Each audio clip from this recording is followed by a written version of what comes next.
إن الحمد لله نحمده ونستعينه ونستغفره ونعوذ بالله من شرور أنفسنا ومن سيئات أعمالنا. من يهده الله فلا مضل له ومن يضلل فلا هادي له. وأشهد أن لا إله إلا الله وحده لا شريك له وأشهد أن محمدا عبده ورسوله. يا أيها الذين آمنوا اتقوا الله حق تقاته ولا تموتن إلا وأنتم مسلمون. يا أيها الناس اتقوا ربكم الذي خلقكم من نفس واحدة وخلق منها زوجها وبث منهما رجالا كثيرا ونساء واتقوا الله الذي تساءلون به والأرحام إن الله كان عليكم رقيبا. يا أيها الذين آمنوا اتقوا الله وقولوا قولا سديدا يصلح لكم أعمالكم ويغفر لكم ذنوبكم ومن يطع الله ورسوله فقد فاز فوزا عظيما. أما بعد فإن خير الحديث كتاب الله وخير الهدي هدي محمد صلى الله عليه وسلم وشر الأمور محدثاتها وكل محدثة بدعة وكل بدعة ضلالة وكل ضلالة في النار. قال الله سبحانه وتعالى في كلامه المجيد: قاف والقرآن المجيد بل عجبوا أن جاءهم منذرهم منهم فقال الكافرون هذا شيء عجيب أإذا متنا وكنا ترابا وذلك رجع بعيد قد علمنا ما تنقص الأرض منهم وعندنا كتاب حفيظ بل كذبوا بالحق لما جاءهم فهم في أمر مريج. وقال الله تبارك وتعالى في مقام آخر: إن عدة الشهور عند الله 12 شهرا في كتاب الله يوم خلق السماوات والأرض منها 4 حرم ذلك الدين القيم فلا تظلموا فيهن أنفسكم. حضرات گرامی و حاضرین جمعہ اور پردہ نشی خواتین اسلام، اللہ رب العالمین کا بے پایا فضل و احسان ہے کہ جس کی توفیق و اعانت سے ہم اور آپ اس مقدس گھر میں حاضر اور اکٹھا ہوئے ہیں. بعد درود و سلام و ان تمام انبیاء علیہم السلام پر، بالخصوص ہمارے آخری نبی جناب محمد عربی صلی اللہ علیہ وسلم پر، جنہوں نے اللہ رب العالمین کا پیغام کما حقہ امت تک پہنچا دیا. میرے اسلامی بھائیوں، آج کے اس خطبہ جمعہ کے اندر جس ٹاپک کو عنوان پر کچھ باتیں آپ حضرات کے سامنے رکھنے کی کوشش کی جائے گی وہ ہے کربلا کی حقیقت. میرے اسلامی بھائیوں اور پردہ نشی خواتین اسلام، محرم الحرام کا یہ مہینہ اسلامی سال کا پہلا مہینہ ہے اور یہ حرمت والے مہینوں میں سے ایک ہے. اللہ رب العالمین نے فرمایا: ان عدت الشہور عند اللہ 12 شہرا فی کتاب اللہ، کہ لوح محفوظ میں اللہ رب العالمین کے نزدیک مہینوں کی تعداد 12 ہے. یوم خلق السماوات والارض، اور یہ اس وقت سے ہے جب سے اللہ رب العالمین نے آسمان و زمین کو پیدا فرمایا. منہا 4 حرم، انہی حرمت، تقدس اور عظمت والے مہینوں میں سے یا انہی مہینوں میں سے 4 مہینے حرمت اور تقدس والے ہیں. ذالک الدین القیم، یہی سیدھا اور سچا اور مضبوط دین ہے. فلا تظلموا فیہن انفسکم، لہٰذا تم ان مہینوں میں اپنے نفس اور اپنے جانوں پر ظلم نہ کرو. آپ اس آیت کریمہ پر ذرا غور کریں تو آپ کو اندازہ ہوگا کہ اللہ رب العالمین نے کہا کہ یہ جو مہینے کی جو تعداد ہے یہ 12 اسی دن سے ہے جس دن کہ اللہ رب العالمین نے آسمان و زمین کو پیدا فرمایا ہے. اور جو 4 مہینے حرمت، عظمت اور تقدس والے ہیں یہ بھی اسی دن سے ہیں کہ جس دن اللہ رب العالمین نے آسمان و زمین کو تخلیق فرمایا ہے۔ اب حرمت والے کون کون سے مہینے ہیں، اس سلسلے میں اللہ کے نبی صلی اللہ علیہ وسلم نے فرمایا السنۃ 12 شہرا منہا 4 حرم، کہ مہینوں کی تعداد 12 ہیں اور ان میں سے 4 مہینے حرمت، عظمت اور تقدس والے ہیں۔ ثلاثۃ متوالیات، 3 مہینے پے در پہ لگاتار اور مسلسل ہے، ذوالقعدہ، ذوالحجہ اور محرم، اور 4تھا مہینہ رجب ہے۔ اس حدیث سے یہ بات بالکل واضح طور پر ہم اور آپ کو سمجھ میں آ گئے ہوں گے کہ حرمت والے جو 4 مہینے اللہ رب العالمین نے قرآن کریم کے اندر بیان فرمائے ہیں، یہ ذوالقعدہ، ذوالحجہ، محرم اور رجب ہے۔ اور یہ مہینہ بزرگی والا، تقدس والا اسی دن سے ہے جس دن اللہ رب العالمین نے آسمان و زمین کو پیدا فرمایا ہے۔ گویا کہ یہ حرمت والا مہینہ، تقدس والا مہینہ، عظمت والا مہینہ، بڑائی والا مہینہ اگر قرار پایا تو کسی کے واقعے سے نہیں، کسی کے شہادت کی وجہ سے نہیں، کسی کے انتقال کر جانے یا کسی کے حادثے کے ہو جانے کی وجہ سے نہیں ہے، بلکہ یہ حرمت والا مہینہ، تقدس اور عظمت والا مہینہ اس دن سے جس دن کہ اللہ رب العالمین نے آسمان و زمین کو پیدا فرمایا ہے۔ اس لیے اگر آپ کے ذہن میں یہ بات بیٹھی ہوئی ہے کہ کسی شہادت کی وجہ سے، حضرت حسین رضی اللہ تعالیٰ عنہ کی شہادت کی وجہ سے یہ محرم الحرام کا مہینہ عظمت و تقدس والا مہینہ قرار پڑا، تو یہ آپ کی غلط فہمی ہے۔ قرآن و سنت میں کوئی ایسی باتیں اور کوئی ایسی دلیلیں نہیں ملتی ہے، بلکہ یہ حرمت اور عظمت والا اور تقدس والا مہینہ اللہ رب العالمین نے بہت پہلے قرار دیا ہے۔ اسی طریقے سے میرے اسلامی بھائیوں، یہ حرمت اور عظمت والا مہینہ یعنی محرم الحرام اتنا بزرگی والا مہینہ ہے، اتنی فضیلت اور اتنے تقدس والا مہینہ ہے کہ رمضان المبارک کا مہینہ فرض ہونے سے پہلے اللہ رب العالمین نے اس محرم کے روزے کو امت پر فرض قرار دیا تھا۔ اسی لیے اللہ کے نبی صلی اللہ علیہ وسلم نے فرمایا افضل الصیام بعد رمضان شہر اللہ المحرم وافضل الصلاة بعد صلاة الفریضہ وافضل الصلاة صلاة الفریضہ، اور اللہ کے نبی صلی اللہ علیہ وسلم نے فرمایا کہ رمضان کے بعد سب سے افضل روزہ، سب سے فضیلت والا روزہ اللہ رب العالمین کا مہینہ محرم الحرام کا ہے۔ وہ افضل الصلاة، اور سب سے فضیلت اور افضل نماز فرض نماز ہے، اس کے بعد تہجد والی نماز ہے۔ اسی لیے اللہ کے نبی صلی اللہ علیہ وسلم سے جب محرم الحرام کے روزے کے بارے میں پوچھا گیا تو اللہ کے نبی صلی اللہ علیہ وسلم نے فرمایا احتسب علی اللہ ان یکفر سنۃ التی قبلہ، کہا کہ اس عاشورے کے روزے کے سلسلے میں مجھے اللہ رب العالمین کے ذات سے امید ہے کہ اللہ رب العالمین اس روزے کی وجہ سے پچھلے گناہ کو اللہ رب العالمین معاف فرما دے گا۔ اس لیے محرم الحرام کا جو روزہ ہے اس روزے کی ہم اور آپ کو پابندی کرنی چاہیے، اور محرم الحرام کا روزہ 2 روزہ ہے، 9ویں اور 10ویں تاریخ کو، اس لیے ہم اور آپ کو اس روزے کی پابندی کرنی چاہیے۔ میرے اسلامی بھائیوں، محرم الحرام کا مہینہ جیسے ہی شروع ہوتا ہے سماج اور معاشرے کے اندر آپ بہت ساری بدعات و خرافات دیکھتے ہوئے نظر آتے ہوں گے، اور بہت سارے بدعات و خرافات کو آپ دیکھتے ہوں گے، اور اس سلسلے میں بہت سارے ایسے واقعات گڑھ دیے گئے ہیں جس کا کتاب و سنت سے کوئی ثابت نہیں ہے۔ اور اس مہینے میں آپ دیکھیں گے کہ یزید رحمۃ اللہ علیہ کو حضرت حسین رضی اللہ تعالیٰ عنہ کے قتل کے مجرم قرار دیتے ہیں، جبکہ ایسا کچھ نہیں ہے۔ تو آپ سب سے پہلے حضرت یزید رحمۃ اللہ علیہ کی پیدائش اور ان کے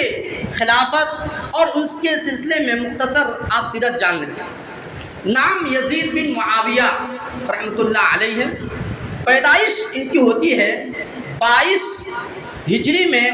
عمر بن خطاب رضی اللہ تعالیٰ عنہ کی خلافت میں، اور خلیفہ بنتے ہیں 28 رجب سن 60 ہجری کو۔ 28 رجب سن 60 ہجری کو یزید بن معاویہ خلیفہ بنتے ہیں، اور ان کی خلافت کی مدت 3 سال 9 مہینے ہے۔ وفات ان کی جو ہوتی ہے 42 سال کی عمر میں 14 ربیع الاول کو مقام حوارین میں نقرود کی بیماری میں مبتلا ہوتے ہیں اور وہیں پہ ان کا انتقال ہو جاتا ہے۔ امیر معاویہ کے دور میں یزید رحمۃ اللہ علیہ کی خلافت کی تحریک چلتی ہے۔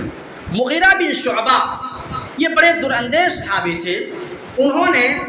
حضرت معاویہ رضی اللہ تعالی عنہ سے کہا کہ یزید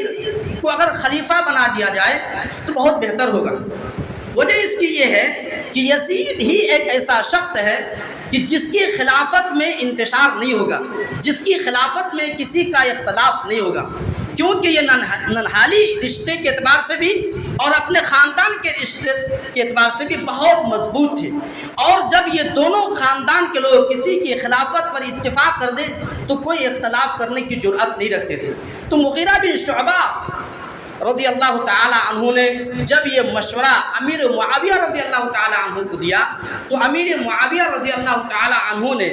سن 51 ہجری میں تمام ممالک اسلامیہ کے تمام لوگوں کو دعوت دی اور تمام معززین لوگوں کو اپنے پاس بلائے اور ان لوگوں سے حضرت یزید بن معاویہ رحمۃ اللہ علیہ کے سلسلے میں مشورہ طلب کیا کہ اگر یزید کو خلیفہ بنا دیا جائے تو آپ لوگ کیا کہتے ہیں؟ تو تمام کے تمام لوگوں نے یزید بن معاویہ رحمۃ اللہ علیہ کے سلسلے میں ووٹ دیا، اور تمام لوگوں نے کہا کہ یزید بن معاویہ کا خلیفہ بننا یہ بہتر ہوگا اور خلیفہ انہیں کو بننا چاہیے۔ اس کے بعد امیر معاویہ رضی اللہ تعالی عنہ جب انتقال کر جاتے ہیں 22 رجب سن 7 ہجری میں امیر معاویہ رضی اللہ تعالی عنہ کا انتقال ہوتا ہے۔ اس کے بعد پھر جب یزید رحمۃ اللہ علیہ کی خلافت کی بات آتی ہے تو پھر ایک مرتبہ پھر سے ووٹ ہوتے ہیں کہ کہیں ایسا تو نہیں کہ باپ کے دباؤ میں اس کو خلیفہ بنا دیا گیا، باپ امیر تھا اس لیے یزید کو خلیفہ بنا دیا گیا۔ اس خلفشار کو، اس شک کو دور کرنے کے لیے امیر معاویہ کے انتقال کے بعد پھر یزید کے سلسلے میں ووٹ ہوتی ہے، اور اس وقت 300 سے زائد صحابہ اکرام موجود تھے اور تمام صحابہ اکرام کی بیعت ثابت ہے، یعنی تمام صحابہ اکرام نے یزید کے خلافت کے سلسلے میں ووٹ دیے۔ 4 امہات المومنین زندہ تھے اور ان سب نے حضرت یزید کی بیعت کے سلسلے میں ووٹ دیے، اور اسی طریقے سے عشرہ مبشرہ میں جتنے بھی صحابہ اکرام زندہ تھے سب لوگوں نے حضرت یزید پر بیعت کی۔ اصحاب بیعت رضوان جتنے بھی صحابہ اکرام اس وقت زندہ تھے سب لوگوں نے یزید کے ہاتھ پر بیعت کی، اور اسی طریقے سے جتنے بدری صحابہ اکرام موجود تھے تمام لوگوں نے حضرت یزید کے ہاتھ پر بیعت کیے، سوائے عبداللہ بن زبیر اور حضرت حسین،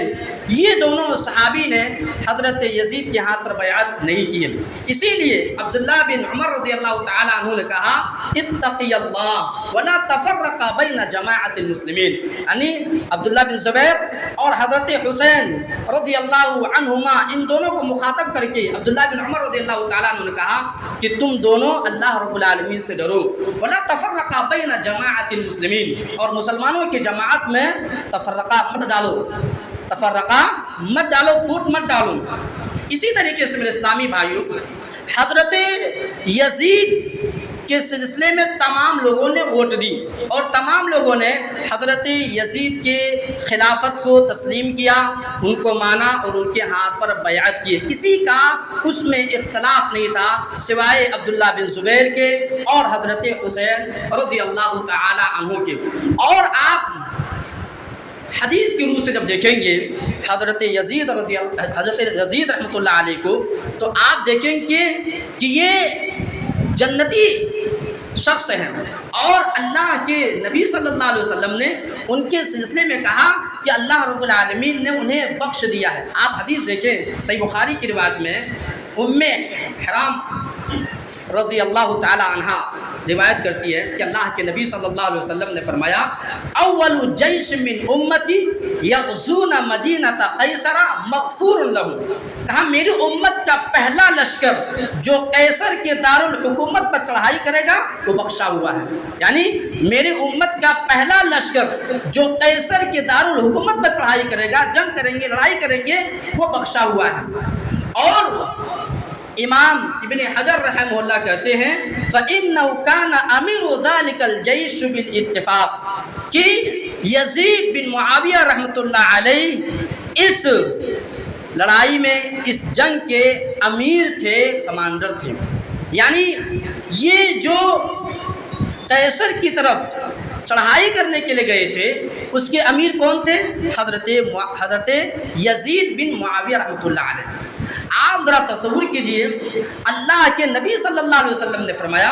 کہ غزوہ قسطنطنیہ کے جو شرکاء ہوں گے، جو اس میں حصہ لیں گے، جو شریک ہوں گے، سب کو اللہ تبارک و تعالیٰ نے معاف فرما دیا، بخش دیا ہے، اور قسطنطنیہ پر حملہ کرنے والے جو امیر ہیں، کمانڈر ہیں، وہ یہی حضرت یزید بن معاویہ رحمۃ اللہ علیہ ہیں۔ اسی لیے امام محلب رحمۃ اللہ علیہ کہتے ہیں من هذا الحدیث ثبتت خلافت یزید، کہ اس حدیث سے حضرت یزید کی خلافت ثابت ہوتی ہے۔ وفیہ من اہل الجنہ، اور اس حدیث سے یہ بات بھی ثابت ہوتی ہے کہ حضرت یزید یہ جنتیوں میں سے ہیں۔ اور اسی طریقے سے وَمَنْقِبَةُ لِوَلَدِ یزید، اور اس حدیث سے یہ اس بات کی بھی تائید ہوتی ہے، یا اس حدیث سے یہ بات بھی ثابت ہوتی ہے کہ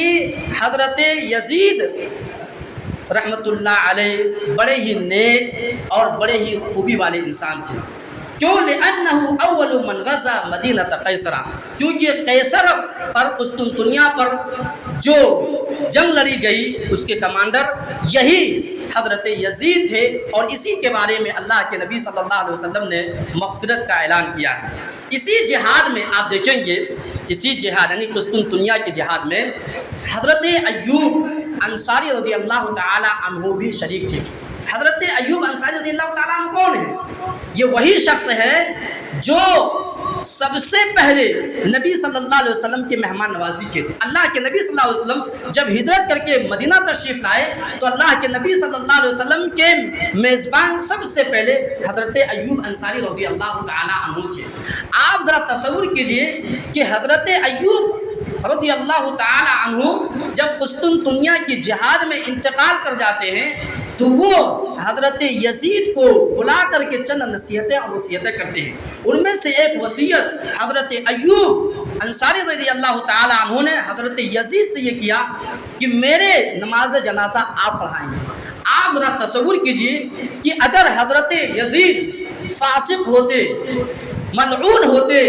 کافر ہوتے، تو آپ ذرا تصور کیجئے کیا میزبان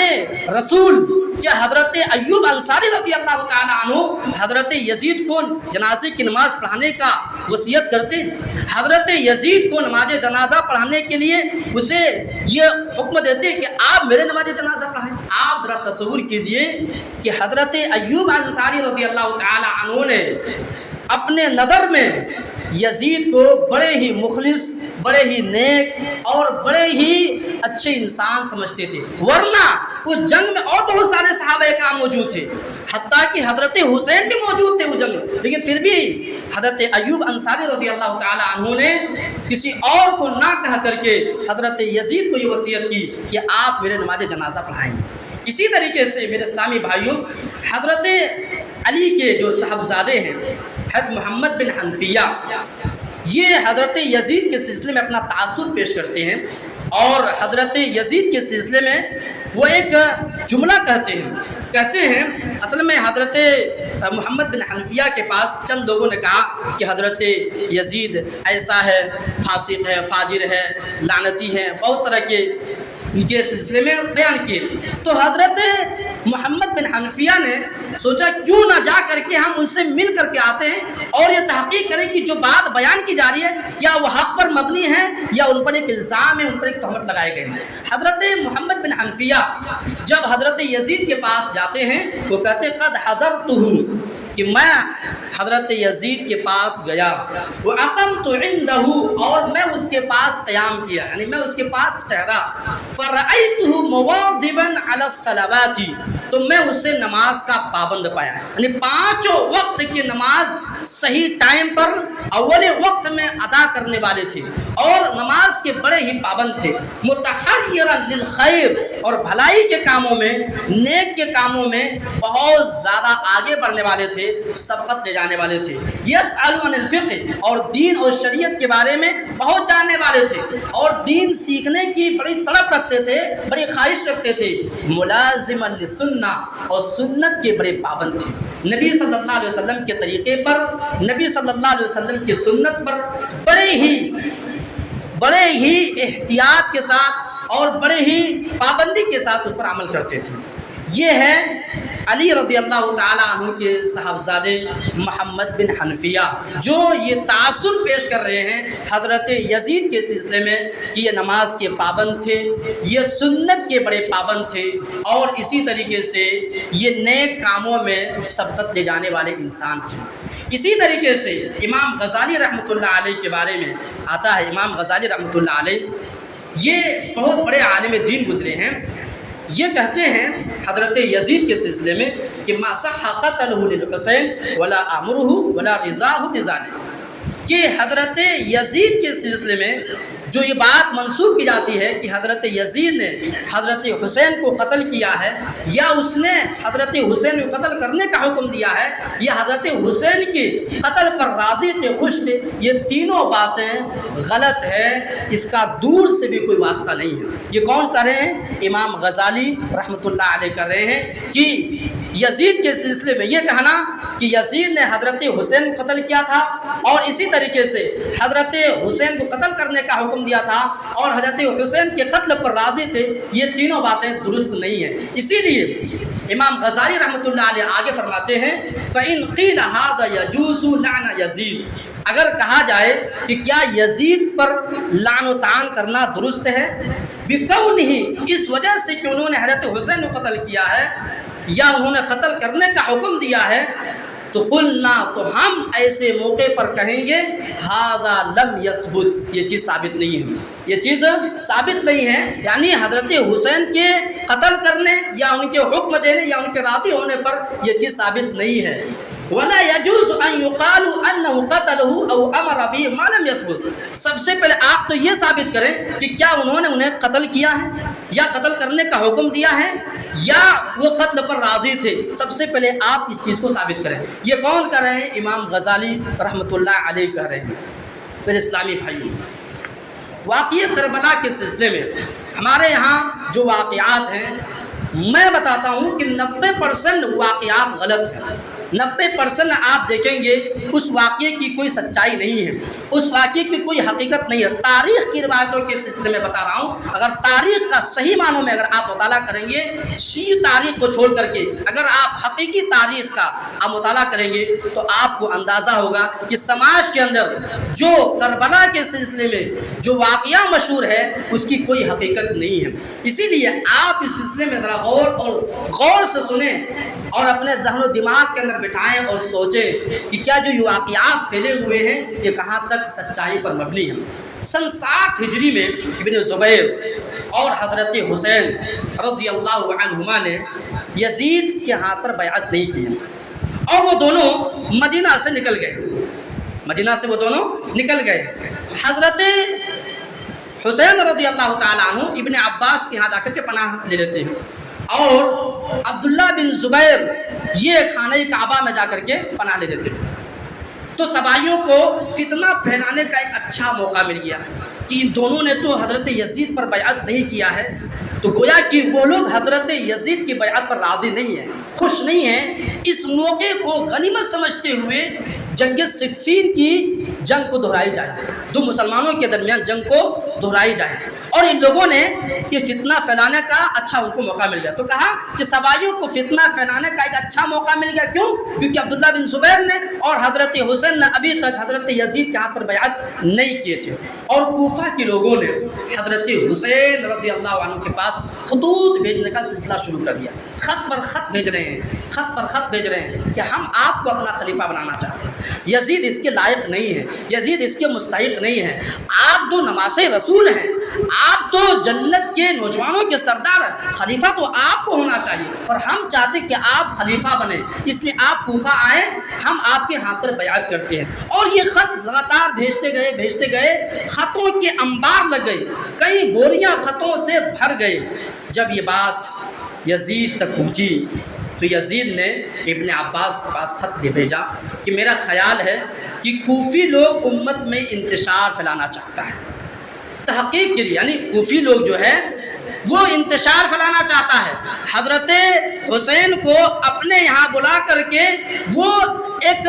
فتنہ پھیلانا چاہتا ہے، مسلمانوں میں جنگ کرانا چاہتا ہے، اس لیے آپ حسین رضی اللہ تعالیٰ عنہ کو سمجھائیں کہ وہ کوفہ کا سفر نہ باندھیں، کوفہ نہ جائیں۔ اس کے بعد تحقیق کے لیے حضرت حسین رضی اللہ تعالیٰ عنہ نے مسلم بن عقیل کو روانہ کیے کوفہ کی طرف کہ بھائی اتنے خط بھیج رہے ہیں، کیا حقیقت میں کوفہ کے لوگ مجھے چاہ رہے ہیں؟ کیا مجھے خلیفہ بنانے پر راضی ہیں یا صلح کرنا چاہتے ہیں؟ اس چیز کی تحقیق کے لیے حضرت حسین رضی اللہ تعالیٰ عنہ نے مسلم بن عقیل کو روانہ کیا۔ حضرت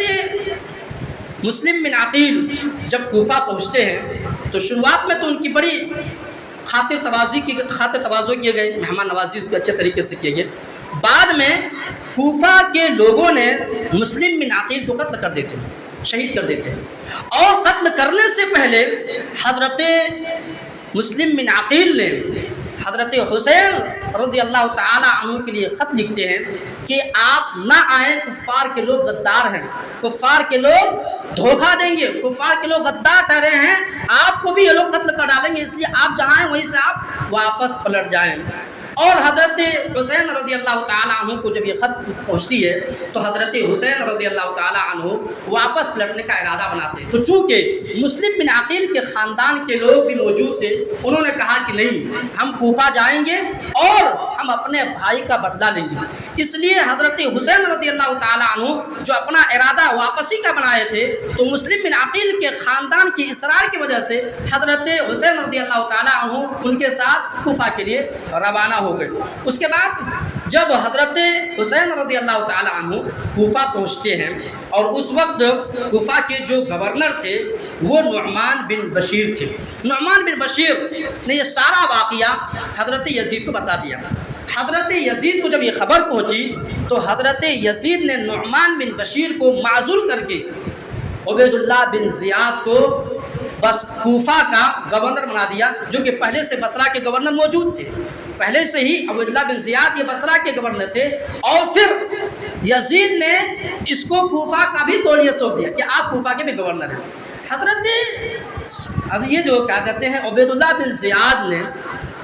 اپنے لشکروں میں سے عمر بن سعد، یہ سعد بن وقاص کے بیٹے ہیں، عمر بن سعد رحمۃ اللہ علیہ کو حضرت حسین کے پاس بھیجیں۔ حضرت حسین رضی اللہ تعالیٰ عنہ کے پاس جب آئے، بات چیت کیے، تو حضرت حسین رضی اللہ تعالیٰ عنہ نے عمر بن سعد رضی اللہ تعالیٰ عنہ کے پاس 3 آپشن پیش کیے اور کہا کہ ان تینوں میں سے ایک چیز آپ قبول کریں۔ انہوں نے کیا کہا؟ اختر من احدى ثلاثا اما ان الحق شغر من شغوری، کہا کہ 3 چیزیں میں آپ کے سامنے پیش کرتا ہوں، ان میں سے ایک چیز آپ مجھے جانے دیجئے، آپ ان کو قبول فرمائیے۔ پہلی چیز کیا ہے کہ مجھے کسی اسلامی سرحد میں جانے دے دیا جائے، میں کسی اسلامی سرحد کے پاس چلا جاتا ہوں۔ دوسرا یہ ہے کہ میں مدینہ واپس جاتا ہوں، میں جہاں سے آیا تھا مجھے وہیں واپس جانے دیجیے۔ تیسرا یہ ہے کہ مجھے جانے دیجیے، میں یزید کے ہاتھ پر بیعت کروں گا۔ عمر بن سعد نے حضرت حسین رضی اللہ تعالیٰ عنہ کی یہ بات کہ میں یزید کے پاس جا کر کے بیعت کر لوں گا، یہ بات مان لیے اور کہا کہ آپ جا سکتے ہیں۔ اور جب یہ بات عبیداللہ بن زیاد کے پاس پہنچائی گئی تو عبیداللہ بن زیاد نے بھی رضامندی کا اظہار کیا کہ کوفہ کہ حضرت حسین کو یزید کے پاس جانے دے دیا جائے۔ اب کوفہ کے لوگ پریشان ہو گئے، کہ حضرت حسین رضی اللہ تعالیٰ عنہ اگر یزید کے پاس جاتے ہیں تو یزید کے پاس چونکہ ہمارے سب خط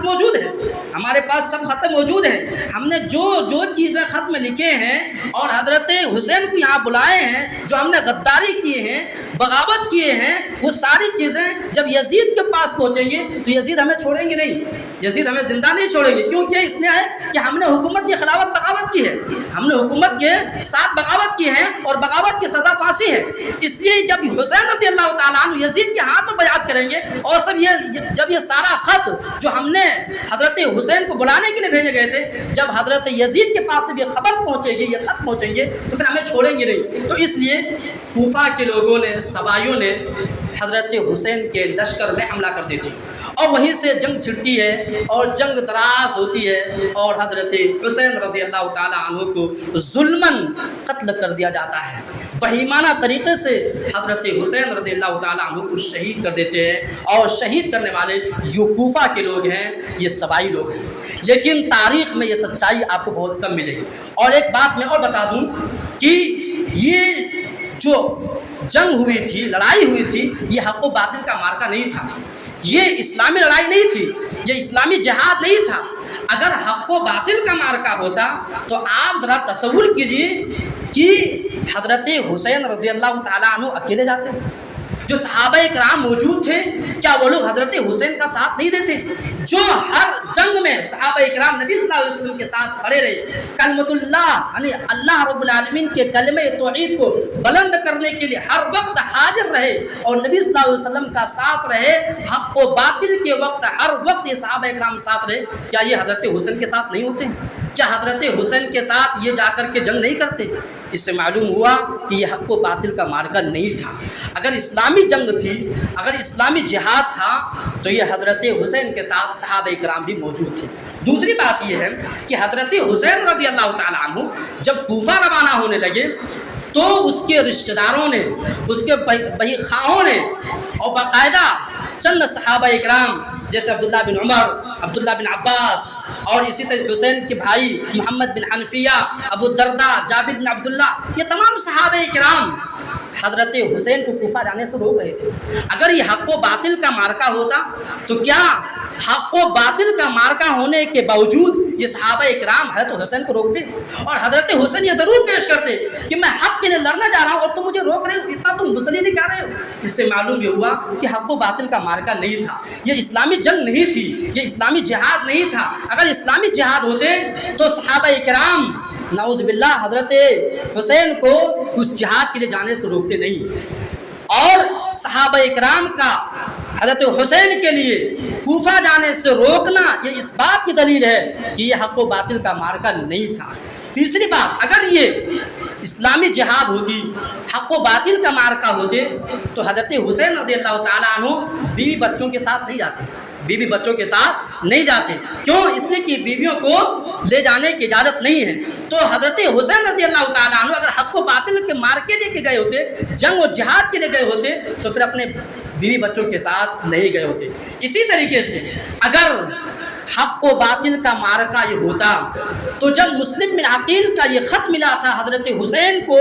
کہ آپ واپس پلٹ جائیں، کوفہ کے لوگ غدار ہیں، کوفہ کے لوگ آپ کے ساتھ بے وفائی کریں گے، تو حضرت حسین پلٹنے کا ارادہ نہیں بناتے۔ کیوں؟ اس لیے کہ جنگ کے لیے واپس پلٹنا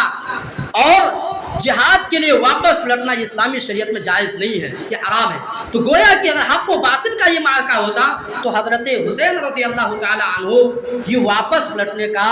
کبھی بھی ارادہ نہیں بناتے۔ اس لیے آپ یہ بات ذہن کے اندر بٹھائیں کہ ایک حادثہ تھا جو ہو گیا اور ایک تقدیر کا حصہ تھا جو گزر گیا، یہ حق و باطل کا معرکہ نہیں تھا۔ اور اسی طریقے سے اس میں حضرت حسین رضی اللہ تعالیٰ عنہ کے قتل میں حضرت یزید کا کوئی ہاتھ نہیں ہے، اور نہ ہی حضرت یزید اس کے قتل پہ راضی تھے، بلکہ حضرت حسین کے قتل پہ، شہید پہ حضرت یزید بہت غمزدہ تھے اور رو بھی رہے تھے۔ اسی لیے اگر حضرت حسین رضی اللہ تعالیٰ عنہ کے قتل میں حضرت یزید کا ہاتھ ہوتا تو پھر حضرت حسین کے خاندان کے لوگ حضرت یزید کے خاندان کے پاس جا کر کے رشتہ ناتا نہیں جوڑتے۔ اس لیے جو حقیقت ہے یہ یہی ہے کہ حضرت حسین رضی اللہ تعالیٰ عنہ کو قتل کرنے میں حضرت یزید کا ذرہ برابر بھی ہاتھ نہیں ہے۔ اسی طریقے سے یہ جو جنگ ہوئی تھی کربلا کے اندر، جو لڑائی ہوئی تھی، یہ لڑائی حق و باطل کا معرکہ نہیں تھا، حق و باطل کی لڑائی نہیں تھی، بلکہ یہ ایک حادثہ تھا جو ہو گیا، اور یہ تقدیر کا ایک حصہ سمجھتے ہوئے ہم اور آپ کو خاموش ہونا چاہیے، اور اس سلسلے میں زیادہ ہم اور آپ کو زبان درازی نہیں کرنا چاہیے، کیونکہ اگر کسی کے سلسلے میں ہم لعن و طعن کر رہے ہیں تو یقین جانیے کہ اگر وہ لعن و طعن کے مستحق نہیں ہیں تو ہم خود لعن و طعن کے مستحق ہو جائیں گے۔ اللہ رب العالمین سے دعا ہے کہ اللہ تعالی ہم تمام مسلمانوں کو کتاب و سنت کے طریقے پر چل کر کے، کتاب و سنت کے صحیح واقعات کو سمجھ کر کے زندگی میں عمل کرنے کی توفیق عطا فرما۔ اللہ تعالیٰ ہم تمام مسلمانوں کو حق بات کو سمجھنے اور اس کو زندگی میں نافذ کرنے کی توفیق عطا فرما۔ اللہ تعالیٰ ہمیں سے جو مسلمان بھائی بیمار ہیں لا العالمین تو اسے شفا کاملہ عاجلہ عطا فرما۔ لا العالمین ہمیں سے جو مسلمان بھائی حق اور سچ سے دور ہیں لا العالمین تو اسے دین اسلام سے قریب کر دے، اور ہمیں جب تک دنیا کے اندر رکھے دین اسلام پر رکھے، اور جب ہمارا خاتمہ ہو تو خاتمہ بالخیر ہو۔ اقول لکم ما تسمعون فاستغفروا الله لي ولكم۔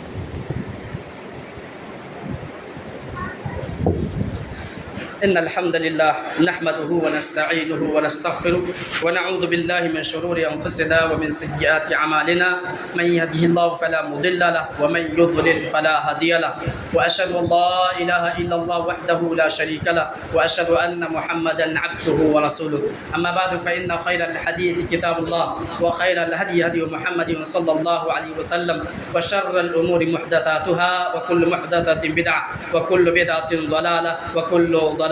في النار۔ قال الله سبحانه وتعالى إن الله وملائكته يصلون على النبي يا أيها الذين آمنوا صلوا عليه وسلموا تسليما۔ اللهم صل على محمد وعلى آل محمد كما صليت على إبراهيم وعلى آل إبراهيم إنك حميد مجيد۔ اللهم بارك على محمد وعلى آل محمد كما باركت على إبراهيم وعلى آل إبراهيم إنك حميد مجيد۔ عباد الله رحمكم الله، إن الله يأمر بالعدل والإحسان وإيتاء ذي القربى وينهى عن الفحشاء والمنكر والبغي يعظكم لعلكم تذكرون، واذكروا الله اذكركم ولذكر الله أكبر والله يعلم ما تصنعون۔ قوموا للصلاة۔